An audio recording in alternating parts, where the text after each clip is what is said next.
A little before 3 this afternoon, Governor Mike DeWine said intoxicating hemp products sold in packages like these are at the heart of a consumer product safety emergency. Because hemp was modified to create intoxicating hemp is simply no longer hemp.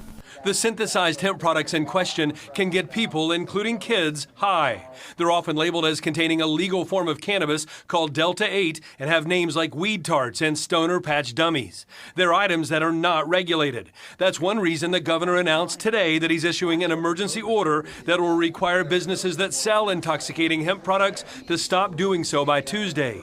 It's a ban that will last for 90 days across Ohio. What happens after that will be up to lawmakers in Columbus. There's nothing under the current law before the executive order for law enforcement to enforce this or to anyway stop at any kind of convenience store, any place, from selling it to a 15-year-old. The announcement of a ban, temporary or not, will lead to lost sales for local hemp vendors like Jason Friedman, who's told me in the past that he's doing business the right way.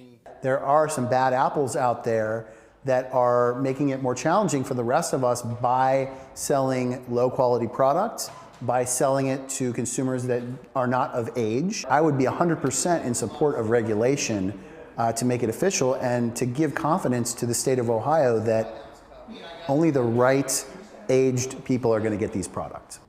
Now, in addition to the 90-day ban, Governor DeWine also signed an order letting the state's Department of Agriculture exclude intoxicating hemp from the definition of legal hemp in Ohio. He argues that scientists have twisted what members of Congress intended when they legalized hemp at the federal level as part of the 2018 Farm Bill. Reporting live tonight, Todd Dykes, WWT News 5. All right, Todd, thanks so much. By the way, the governor's decision has already led one retail hemp vendor to request a temporary restraining order to try to block today's emergency action. That court action will unfold in a courtroom up in Columbus. Of course, Todd Dykes has been all over this. We'll keep you updated.